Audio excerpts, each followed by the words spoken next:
They told my daughter she wasn't invited. After she'd spent 3 days cooking, hand-rolling pastries, and even making Grandma's favorite peach cobbler from scratch. My name is Michelle, and from wherever you're watching this, stay with me. Have you ever watched your child be treated like they're invisible and had to decide, right then, what kind of mother you are? Because when I saw her standing there in the kitchen, apron covered in flour, eyes wide after reading the text my dad sent, I felt something snap. Change of plans. We're doing a restaurant instead. Adults only. That's it. No apology. No explanation. Just a decision made without her. After she'd planned the entire menu, made handmade place cards, even decorated the dining room for my mother's 68th birthday. My daughter, Emma, whispered, "Did I do something wrong?" I looked her dead in the eye and said, "No, baby." But they just did. I didn't scream. I didn't call anyone. I simply texted back one word to my dad. Understood. Then I picked up the phone and started making other plans. Not out of spite, but because I wasn't going to let them teach my daughter that her effort was disposable. They wanted an adults-only party? Fine. But the celebration we were about to host would be unforgettable. That night, while my parents were clinking wine glasses at some overpriced seafood spot, Emma and I were lighting candles in our backyard. I called a few close friends, people who actually valued her. We laid out the feast she had made. Every dish. And what happened next? Well, let's just say word spreads fast when there's a party with real love in the air. By midnight, our yard was full. Neighbors. Emma's teachers. Even the local bakery owner. She once helped carry flour bags. They brought music. They brought wine. And 15 hours later, just as the sun rose and we were laughing over leftover cobbler, there was a knock on the front door. Then pounding. The door started shaking. Guess who finally showed up? Too late. Too guilty. Too exposed. It was my mother, still in her makeup from the night before, hair tousled, clutching her designer coat like it was armor. Behind her, my dad stood stiff, his mouth a tight line. He didn't look like a man arriving to celebrate. He looked like someone arriving to contain damage. I didn't open the door right away. I watched them through the peephole for a full 10 seconds. Let them feel it. Let them wait. Then I opened it. "Oh, good," I said, leaning casually against the frame. "You're finally here. Peach cobbler's all gone, though." My mother blinked. "You had the party here?" After we said. I stepped aside just enough for them to see behind me. Emma, still in pajamas, laughing with her art teacher at the kitchen table. Plates stacked high. Music still humming low from a Bluetooth speaker. There was warmth in that room. The kind they hadn't earned. "You said it was adults only," I said calmly. "So we honored that. We only invited grown-ups, people who don't treat a 16-year-old like staff." Dad cleared his throat. "It was just a misunderstanding. Your mother didn't mean to exclude her." My jaw clenched. I stayed silent. Let the silence speak. Because yes, they meant it. They just didn't expect consequences. My mother's voice softened, the fake version she uses when she's losing control. "You're blowing this out of proportion, Michelle. The restaurant wasn't going to allow minors. We didn't think it would matter." I cut in. Her mouth hung open. "You didn't think, Mom. Emma cooked for 3 days. You knew that. You told me to have her make your favorite sweet potatoes. She made them. She set the table. She even ironed napkins." "She's a child," my father snapped, suddenly defensive. "This wasn't her responsibility." "Exactly," I said, my voice dropping. "But she wanted to honor you. And you told her, without a shred of grace, that she wasn't welcome." They stood there, frozen in the threshold. I tilted my head. "Tell me, what hurts more? Being excluded? Or realizing the people you excluded threw a better party without you?" I didn't wait for an answer. I closed the door, gently, not in anger, but with finality. And on the other side of that door, Emma looked up at me, eyes searching. "You okay, Mom?" I smiled. "I'm perfect, baby. Let's reheat the mac and cheese." Because sometimes revenge isn't loud. It's warm. And it doesn't knock first. It opens the door to people who never left. By Monday, the phone calls started.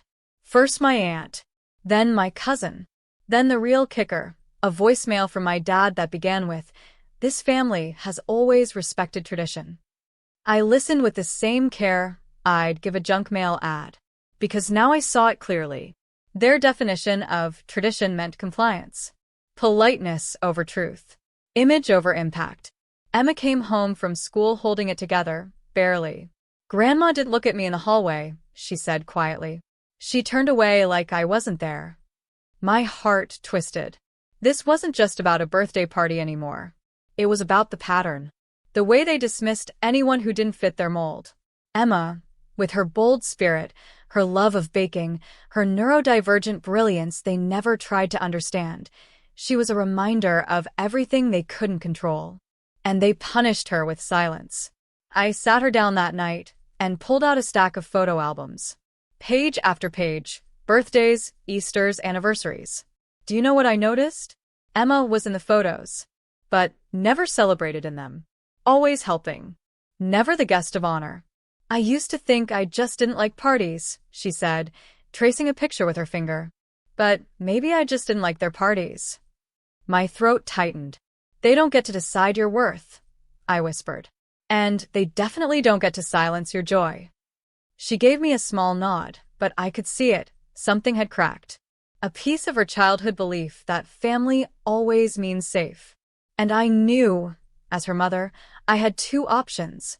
Let that crack widen into cynicism, or fill it with something stronger than their coldness. So I made a decision.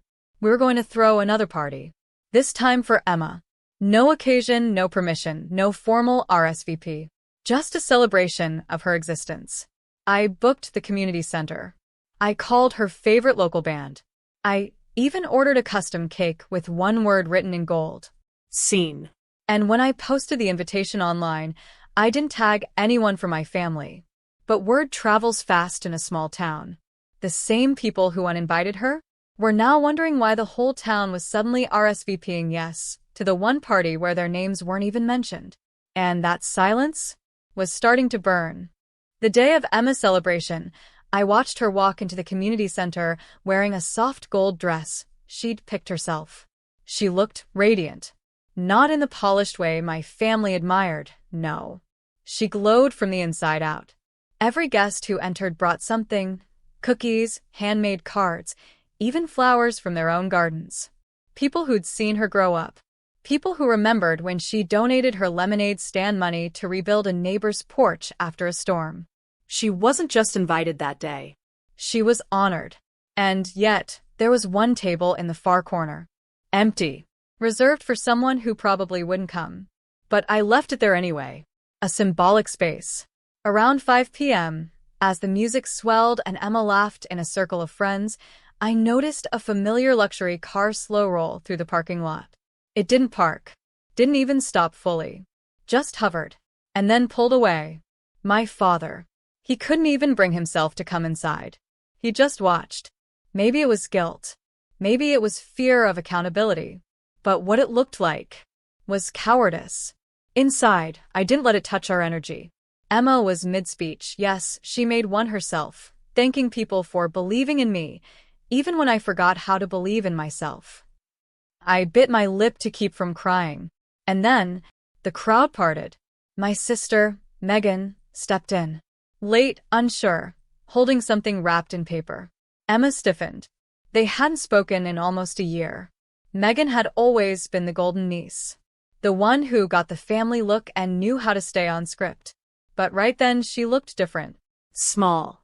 Nervous. "I didn't come for Mom and Dad," she said, voice trembling.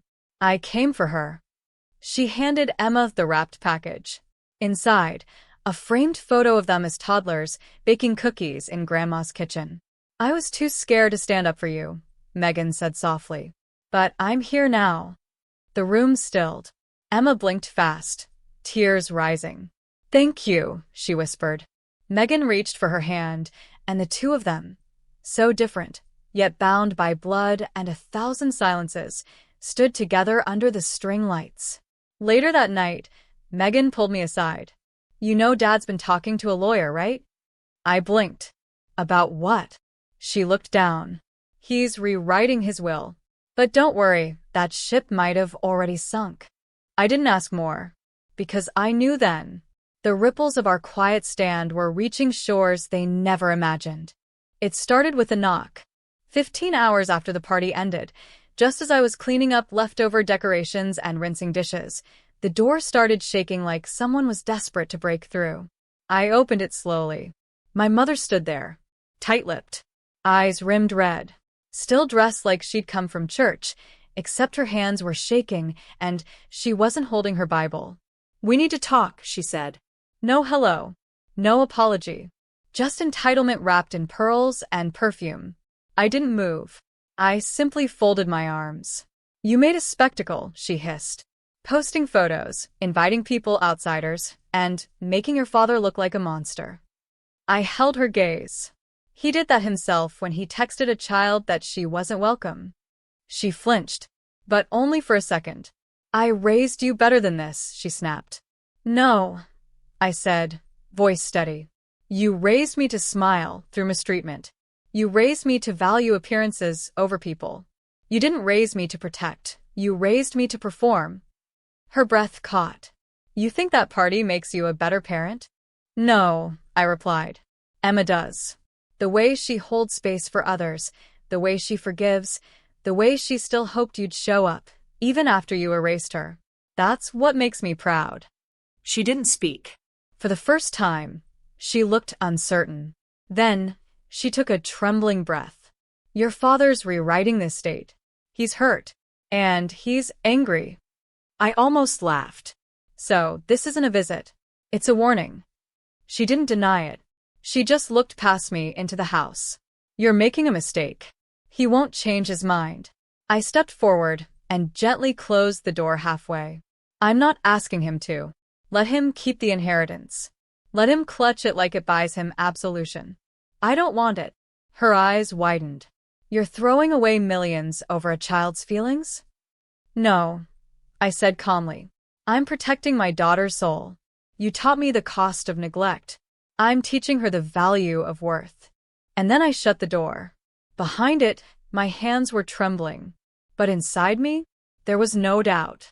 Because when you break cycles, it doesn't come with applause. It comes with slammed doors, trembling voices, late-night visits filled with veiled threats. But I wasn't a scared daughter anymore. I was the mother who said enough. And, in that silence, I heard something new. The sound of legacy shifting. 2 days later, I got a letter. Not an email. Not a call. A thick envelope. Cream-colored. Hand-delivered. From a law office in our town. Same one my dad had used for decades. I knew before opening it. But what I didn't expect was how detailed it was. Page after page spelling out how my parents were removing me and my daughter from every trust, every property deed, every long-promised inheritance. No college fund. No share in the family vacation home. No access to the family foundation I helped build when I was barely out of college. Signed. Stamped. Witnessed. Their revenge was legal. Their cruelty official. But what struck me most was the tone. Cold. Surgical. As if I was a liability being erased from a spreadsheet. Emma walked in while I was still holding the letter. She took one look at my face and froze. "Mom," I turned slowly. I wanted to hide it, to shield her. But I also knew I couldn't lie. "They cut us out," I said. She didn't blink. She stepped forward, took the letter, skimmed it with calm I didn't know she had. And then, "Good," she said. I stared. "Emma?" "No, Mom," she said firmly. "They did it when they uninvited me. This is just them admitting it on paper." I never felt prouder of her than I did in that moment. But something still burned in me. Not anger. Not regret. Resolve. I spent the next 3 days making calls. Not to lawyers. To people. The ones who came to the party. Who posted photos. Who whispered things to me on their way out like, "Your father always did play favorites," or "It's about time someone in your family did right by that girl." Turns out, That little party stirred something. And not just in our town. A local journalist had written a heartfelt blog post about it. The girl the birthday forgot. By the end of the week, it went viral. Thousands of shares. National outlets picked it up. Talk shows called asking for interviews. I refused them all. But something bigger happened. A nonprofit in New York, one focused on teens left behind by family trauma, reached out. They wanted Emma to speak at their youth gala. They'd pay for travel, hotel, the whole thing. Because her story was resonating. Not because it was unique, but because it was far too common. And in her pain, she gave others language. My parents had erased her from a table. But now? She was being handed a stage. The ballroom was golden. Hundreds of guests. Ceiling lit like a dusk sky. Cameras flashing softly in corners while servers passed around sparkling cider. And there, on a stage barely 2 feet high, stood Emma, 16 years old, wearing the same burgundy dress she baked in days ago, with sleeves rolled up and flour on her cheek.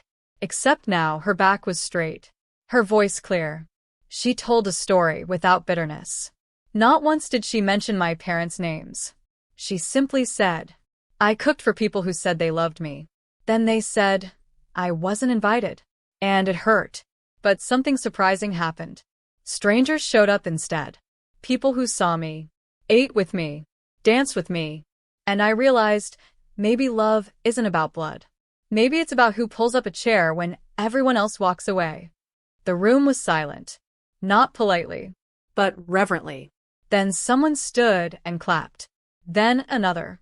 Then the entire ballroom. People wept.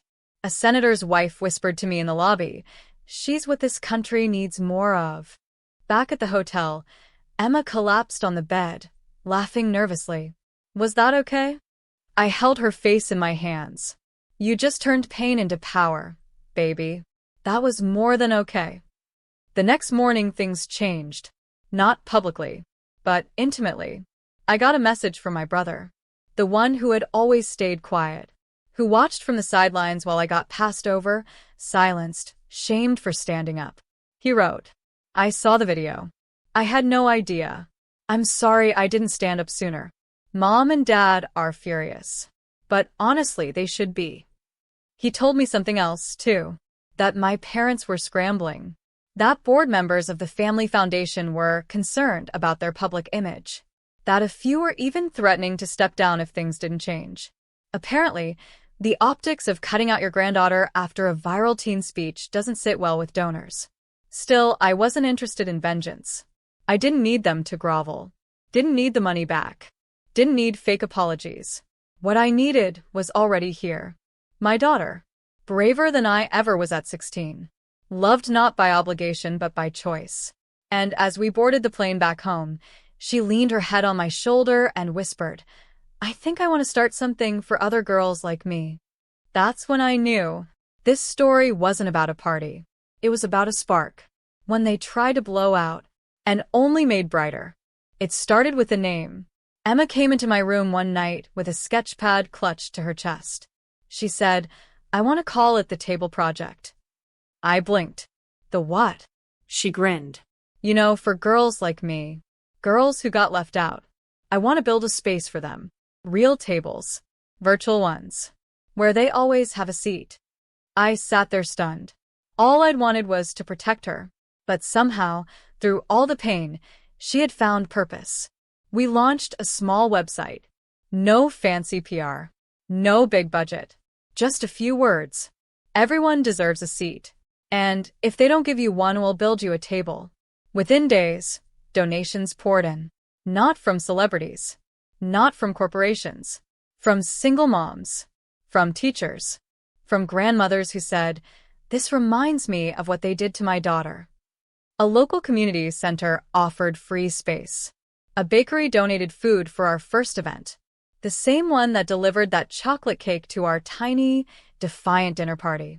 By spring, Emma was hosting monthly gatherings for teens. By summer, the Table Project had a grant from a women-led foundation. By fall, a publisher approached her about a book. And my parents? They watched it all unfold. They saw their granddaughter on television. Saw people cheer for the girl who got forgotten and refused to stay quiet. My dad called once, left a voicemail, said, "We made a mistake. Can we talk?" But Emma? She listened to it, deleted it, then said calmly, "It's not my job to help them sleep at night." I didn't disagree, because here's the truth. Forgiveness is powerful, but boundaries are holy. We didn't seek revenge. We sought healing. And sometimes, the sweetest justice isn't slamming a door. It's opening a new one they no longer have the key to. So now, every time a girl walks through the doors of the Table Project and sits down, I remember that text my father sent. It's adults only. And I smile. Because my daughter? She made her own guest list. And this time, no one gets left out.